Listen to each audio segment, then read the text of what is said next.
Bendiciones para todos. Soy el arzobispo Andrés Tirado Pérez, fundador de la Congregación Sacerdotal Internacional Católicos Independientes. Nos representamos a la Iglesia Católica, Apostólica y Romana. Bienvenidos una vez más a Una Palabra Tuya Bastará para Sanarme. Reflexiones diarias del Evangelio. Leamos el Evangelio. En aquel tiempo Jesús dijo a Tomás: Yo soy el camino, la verdad y la vida. Nadie puede llegar hasta el Padre si no es por mí. Si me conocen a mí, conocerán también a mi Padre, a quien en realidad ya desde ahora conocen y han visto. Entonces intervino Felipe. Señor, muéstranos al Padre, con eso nos conformamos. Jesús le contestó: Llevo tanto tiempo viviendo con ustedes y aún no me conocen, Felipe. El que me ve a mí, ve al Padre. Y si es así, ¿cómo piden que les muestre el Padre? ¿No crees que yo estoy en el Padre y el Padre en mí? Lo que yo les he enseñado no ha sido por mi propia cuenta, es el Padre quien realiza sus obras, viviendo en mí. Deben creerme cuando afirmo que yo estoy en el Padre y el Padre está en mí. Den crédito, al menos, a las obras que hago.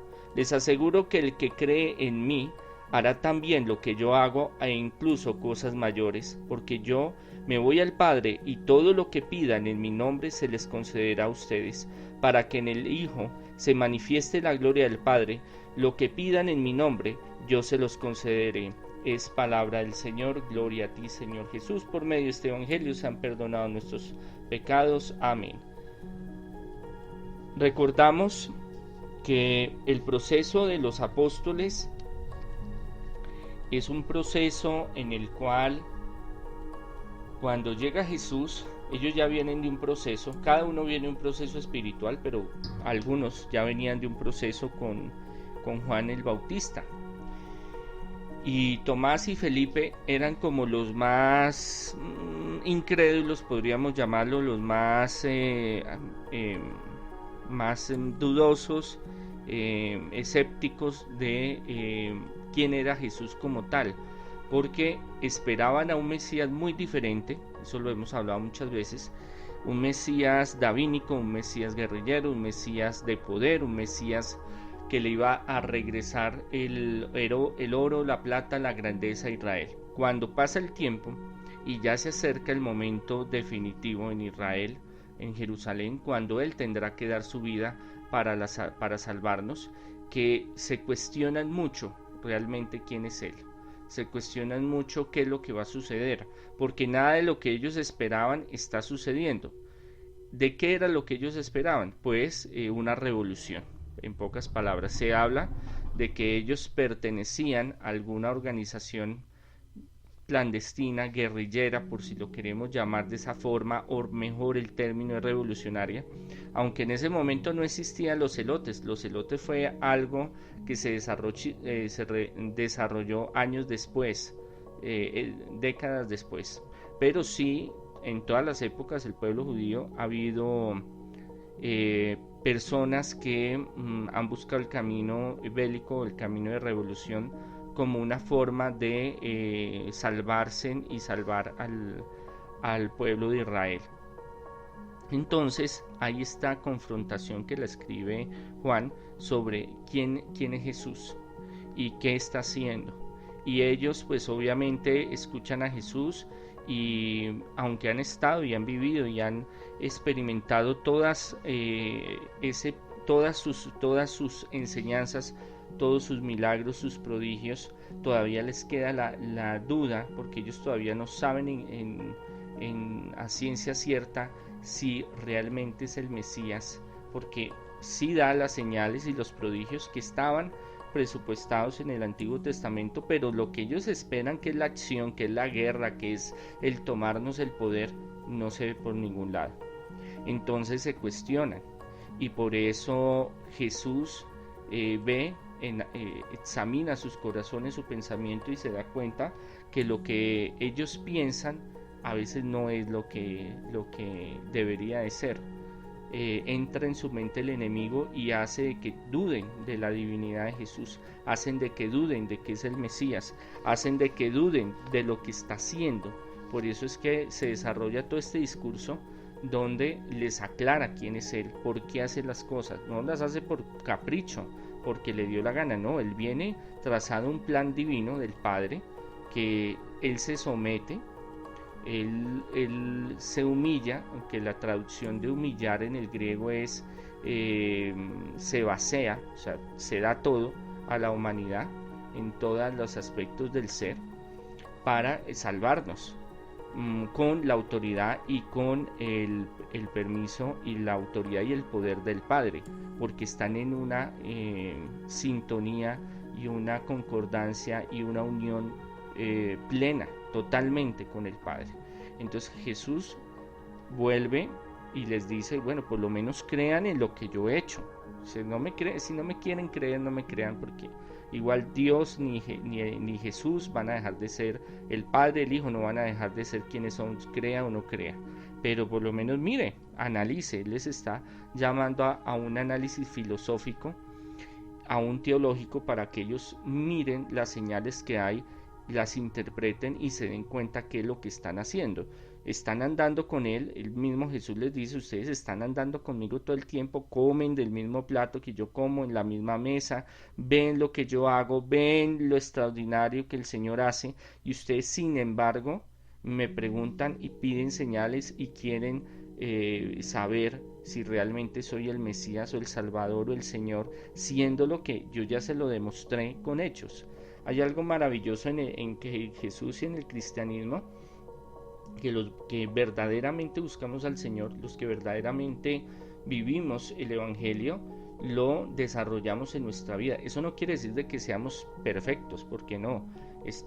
Somos conscientes de nuestra debilidad, de nuestras imperfecciones, pero buscamos el mejorarlas y lo llevamos a la praxis, a la vida cotidiana, lo que el Señor nos enseña. El Evangelio se vuelve carne, se vuelve vida. Lo llevamos a la realidad, no simplemente es una teoría, un concepto, una filosofía o un pensamiento teológico y ya, no, eso nosotros lo volvemos vida, y al llevarlo a ser vida, nosotros experimentamos todo lo que el Señor dice en su palabra, y por eso sentimos y creemos y tenemos fe que el Señor es el Señor, el Salvador. Cosa que ellos estaban dudando, claro, porque no se había completado todo el plan divino, entonces su conocimiento era muy fraccionado, pero aún siendo fraccionado, ellos vieron muchas proezas y muchas cosas, muchas revelaciones de Jesús, y nosotros también pues en ese camino seguimos al Señor, seguimos a Dios. No solo con como se los decía, nosotros tenemos esa particularidad no solo de decirlo, pensarlo, sino de hacerlo. Jesús tenía esa particularidad de que Él no solo decía, sino lo hacía. Muchas veces en Jesús el que realmente vive el Evangelio, el que realmente experimenta el poder de Dios en su vida, porque no solo es de palabras, sino de hechos. Y es algo que el cristianismo y el catolicismo tienen un gran problema, más que en otras religiones, es porque el cristiano y el católico, que a lo último es lo mismo, todos los que creemos en Cristo somos cristianos, sea de la vertiente o línea que sea, es que lo predicamos, hablamos, lo pensamos muy lindo, muy profundo, muy maravilloso, pero en la praxis, en la vida diaria, en la vida cotidiana, no lo seguimos. Entonces simplemente se queda en un concepto, una filosofía, en una forma de racionalizar la teología, pero de resto en la vida práctica eso no es conmigo. Y es algo que nos aleja de la presencia del Señor. Entonces nosotros al vivir esa experiencia, esa realidad en nosotros de Jesucristo, del Evangelio, nosotros nos lleva a ser prácticos y a llevar el mismo ejemplo y a vivir con concordancia, vivir con coherencia en nuestra vida. O sea, lo que nosotros pensamos y decimos lo hacemos, y es algo que nos da esa potestad del Señor. Entonces él le sigue diciendo que Felipe llega y le dice, con eso quedamos, hermano, le creo totalmente todo lo que usted ha dicho y hace. Entonces Jesús dice, el que me ve a mí, ve al Padre. ¿En qué? No es una representación física, No estamos hablando de un rostro, de un cuerpo, estamos hablando de su dignidad divina, de su espíritu, de su esencia, siendo Jesús una persona de la Trinidad, pero con la misma estructura espiritual, ese mismo amor, esa misma trascendencia que el Padre. Entonces ahí mismo les está contestando Jesús, porque ya les había, es algo de fe, porque ya les había mostrado milagros, ya había predicado, ya había hecho muchas cosas. Entonces un milagro más, un milagro menos, eso nos pasa mucho a los seres humanos. Así veamos los milagros, a veces no los creemos. Después les dice: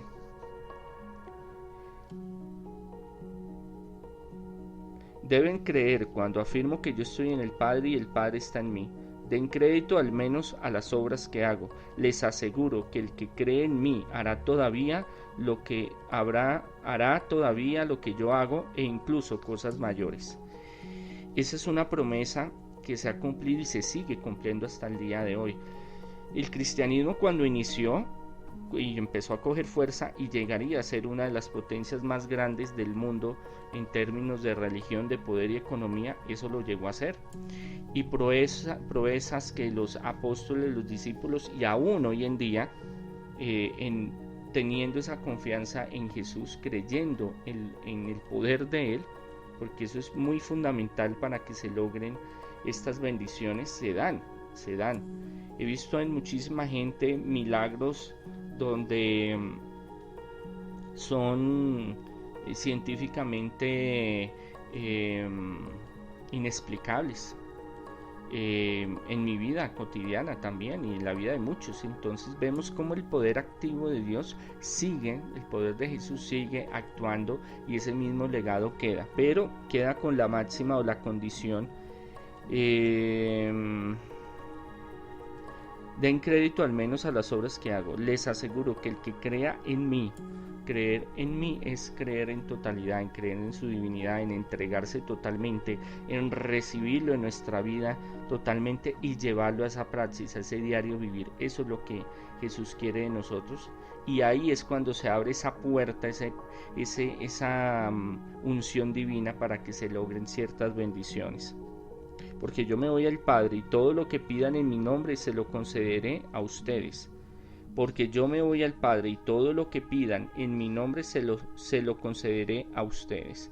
Está hablando de la unidad, de la misma dignidad y del mismo poder con el Padre y el Hijo. O sea, trabajan en equipo.